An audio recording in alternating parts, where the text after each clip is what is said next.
Well, you know what we used to call the extra song. You know what we used to call that, right? That was the B-side. The B-side, yes! Oh, we love the B-side, for sure. I'm really dating myself here, but yeah, we used to call that the B-side. You know, like you'd have this hidden song at the end of an album. You know, yeah, for sure. It's like the secret. Ed Sheeran did a song like that on one of his earlier records, where it was like, I think it was on "Give Me Love," and it's like an 8-minute song, and you're like, why is this 8 minutes? And then he like on the same track, like he throws in a cover of "The Parting Glass," which I always thought was really cool, like a very secret track for sure. Yeah, well, it's one of the most infamous ones in rock radio. We used to always play "Yellow Ledbetter" from Pearl Jam. That was a B-side, and people would, every time we'd play it, people would call. Again, I'm dating myself, but people would call the station and be like, "Where can I find that song?" We'd be like, "It's a B-side," you know. It was, you know, just those little secret thing. You got to be a real music nerd to know this stuff. Well, oh my God, that's it. That's the whole album. So you know what I'm going to request. You know what my next request of Ainsley is going to be to make songs longer. Make songs longer. Yes. It's so funny. Like when I sat down and I looked at the timestamps for this album, I was like, I didn't realize these songs were so short. But there's a definite, like, and I noticed this in your music, there's like, you have like 3 hooks per song. So you have like your first hook kind of like get you into it, and then the second hook it hits kind of the crescendo, but then like your third hook is like, yeah, now everything's coming together, and now we're gonna like fade out, bye. And it's so like you have a definite like, and I'm like, how does she get that into like 2.5-3 minutes? Like how does she do that? Beats me. I don't even know. It just goes out. There's the pacing there. That's I don't, and I'm because I listened really hard to your album, so I know normal people aren't going to notice that. Just nerds are going to notice that. But I was like, how does she pace this stuff? So like you go hard on these songs. So I really appreciate that. Like I'm a very hook oriented writer. Like everything in my head revolves around the hook. It's so rare for me that like I kind of just start writing a song from line 1 of verse 1. It's like I kind of have to know what my chorus is, and at least what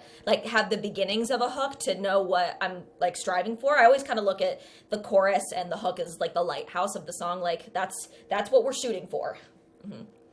That's so good. Okay, now I'm gonna go listen to the album again. Now that I got the scoop, now I'm gonna listen to it in a different way.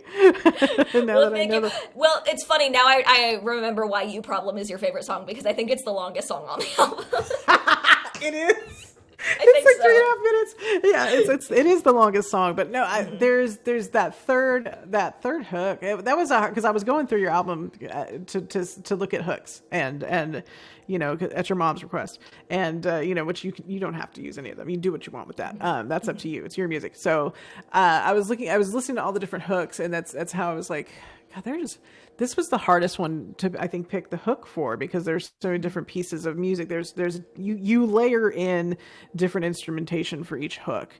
That there's a peak of that song that it's not the hook, but it could be the hook, and it drove me crazy because it's like me. I love this part of the song. I know that this is commercially not the hook, but I love this part. So you know, I love that part too. Yeah, I had to let that go and go, okay, that's not the hook, Heather. You know better. You know, you have to pick the right one.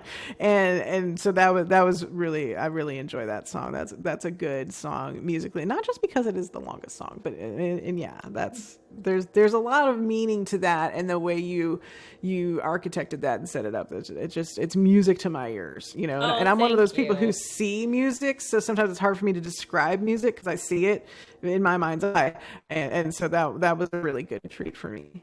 Oh, thank you. No, I love that you love that song, because that one is one of my favorite songs just lyrically I've ever written too. It was just one of those, like, Christian and I, after we wrote that song, we couldn't stop texting each other about it. Like a month later, I'd be like, is "You Problem" stuck in your head too? And he was like, yes. And I was like, okay, that means we did our job right.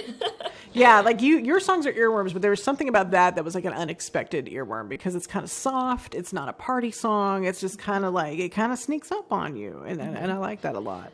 It's a very deceptive song. It starts very slow, but then it's me. So like it has to have this big crazy moment to it where like, and I kind of just love that I think what my favorite part about that song is the chord progression change in the bridge that I could ever keep it, babe. Like it goes and it has that chromatic walk down, and then you get to that last chorus and it's just this super chaotic, kind of crazy intense build up. And I love songs like that are very deceptive. And I've had a couple people come up to me and say like, Ainsley, that's your only exception by Paramore. And I was like, yes, thank you. Yeah.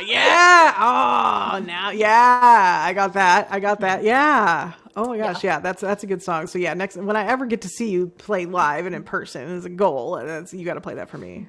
Absolutely, that'll be solely for you, Heather. Yes, that'll be the new rules here. Is that when I'm at an Ainsley show, that song must be played. Solely for you. Yes. Mm-hmm.